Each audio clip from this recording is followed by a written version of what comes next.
Mardi 2 juillet, en l'église Saint-Michel de la Turbie, a eu lieu le concert inaugural des 19e musicales du Trophée, organisé par l'association Ars Viva. C'est une association qui veut promouvoir les arts vivants, la musique, la peinture ou autre, parce que nous croyons que le spectacle est important et il est important pour les gens de côtoyer des choses qu'ils n'ont pas vues et pas expérimentées. L'association est née par hasard de la rencontre de Michel Mugot, notre directeur musical, et d'une de nos mécènes qui nous a mis autour d'une table un jour en disant « Tu devrais aider Michel » et elle a dit à Michel « Tu devrais parler à Sylvia ». Et c'est comme ça que ça s'est fait et ça dure depuis 6 ans pour moi. Et les musicales, nous en sommes à la 19e édition.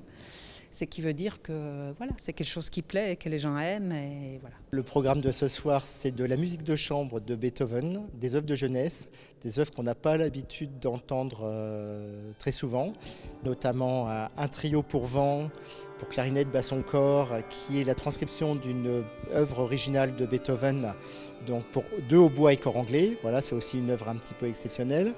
Ce sont des variations sur la Cidarim la Mano de Mozart, donc du Don Juan.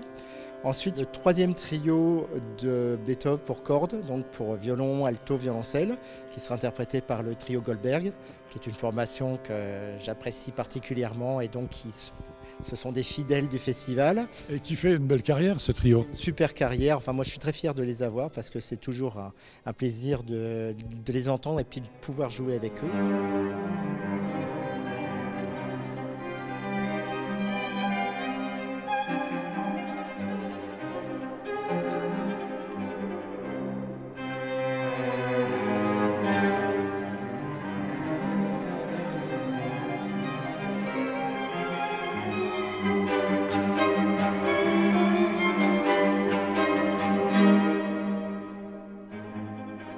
Prochain concert des 19e musicales du Trophée, mardi 9 juillet, l'ensemble Café Zimmermann interprétera des œuvres de Bach et de Telemann.